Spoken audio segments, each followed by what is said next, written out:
ay, ay, ay, ay, ay, ay, ay, ay, ay, ay. Yada da da da ya da da dum.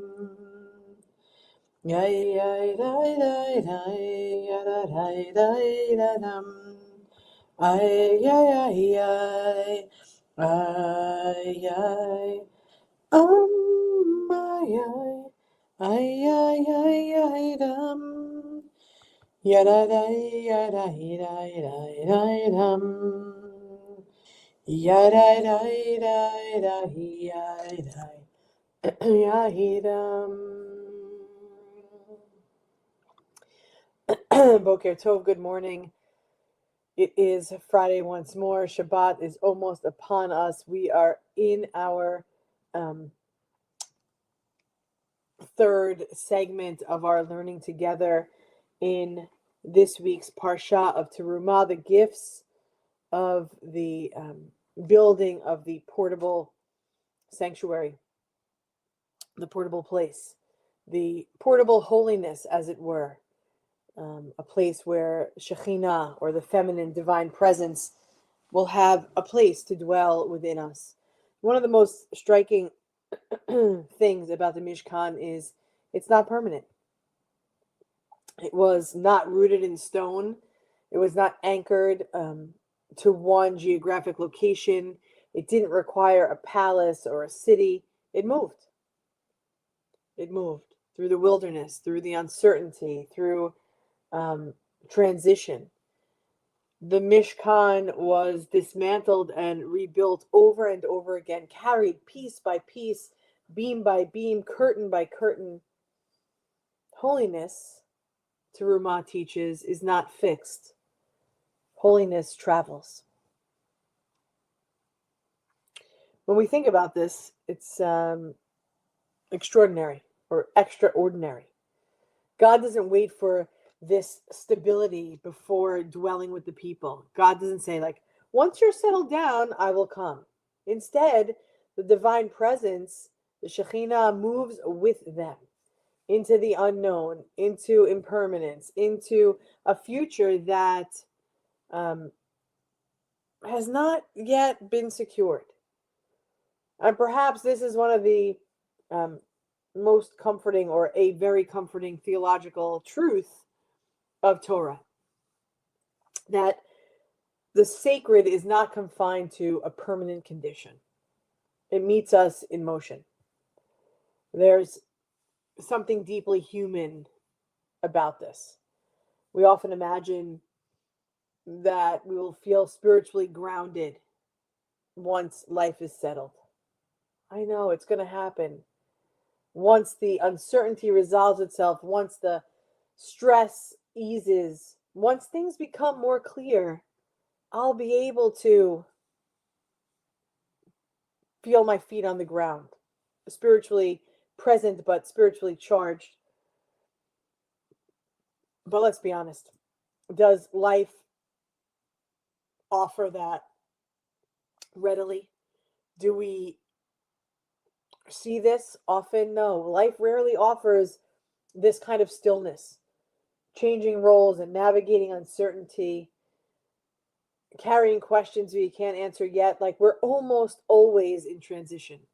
But the Mishkan, the portable tent of meaning, whispers gently, you don't need everything to be stable in order for holiness to present itself. You can build a sacred space right here in this moment, right where you are. And this is where Terumah becomes deeply personal. For each of us as individuals, the uniqueness that is, the Mishkan was portable, but it wasn't chaotic. It had a structure, it had a design, it had intention. The portability did not mean instability. It meant that it was adaptable, the adaptability of it. The people learned how to carry holiness with them, not tied to a mountain, not dependent on one moment of revelation, but woven into the rhythm of existence. In many ways, this is Judaism's quiet resilience. For generations, we have built sanctuaries that can move in exile, in the diaspora, in homes, in small communities, in places we never expected to stay. And we learned that sacred space is not geography, it is practice. It's how we gather, it's how we bless, it's how we remember, it's how we carry the covenant forward. Shekhinah, the presence, the divine presence, travels with us because holiness lives in relationship, not in real estate. Sorry to all of the real estate people that we have in our lives. The divine presence travels because holiness lives in relationship, not in real estate. This teaching is tender. People live in seasons of instability, emotionally, socially, globally. There's a quiet longing for something that doesn't shift. I just want it to be permanent. I just want it to be solid. I just want to know what it is. Because we're human. That's what we long for. But Terumah offers reassurance. The divine does not withdraw when the landscape changes. The presence moves with us into grief, into uncertainty, into growth, into rebuilding.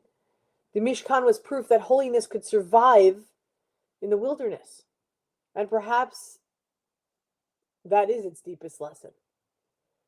The Hebrew word Shekhinah comes from the root shachen, to dwell. But the verse said something beautiful. V'shachanti betocham.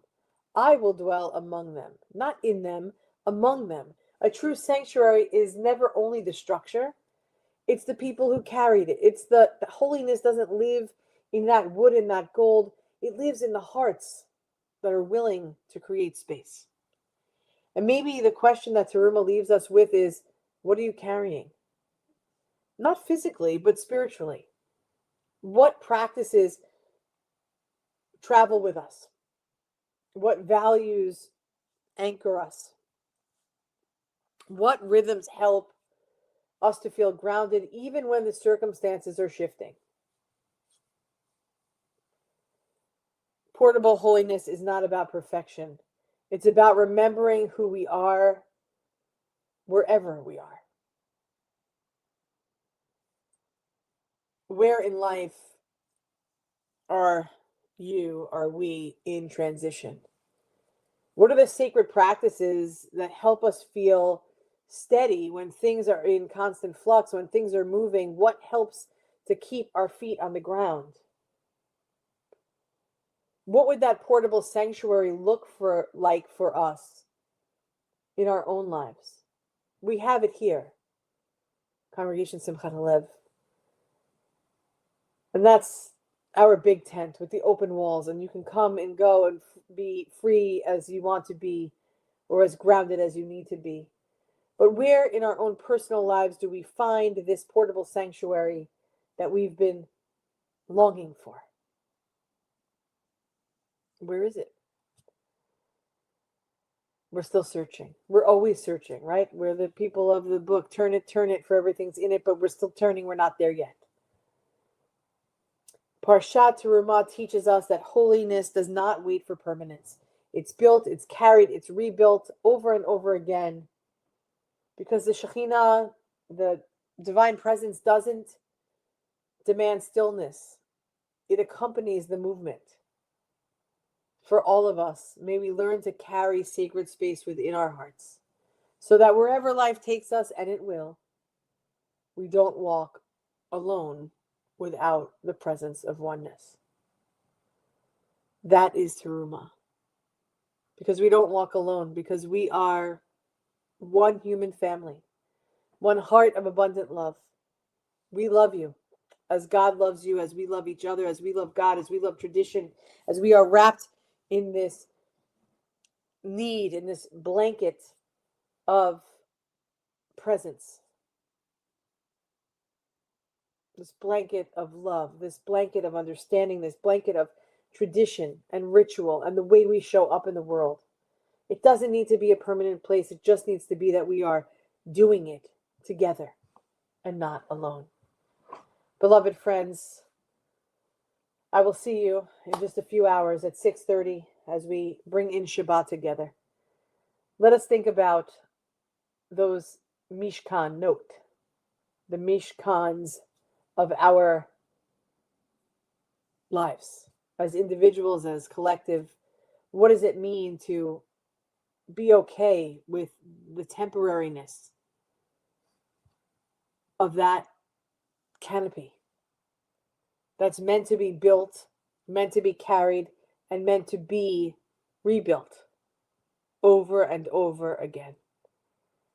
For us, you are our sacred space, and I hope for you we are the same.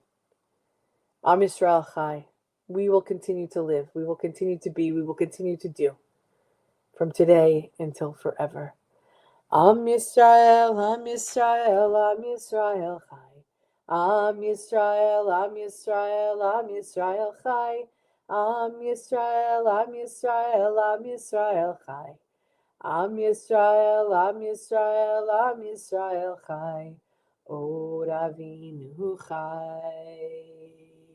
Have a great day, everybody. We'll see you back here 6:30 for Erev Shabbat services. Shabbat Shalom if you're not joining us.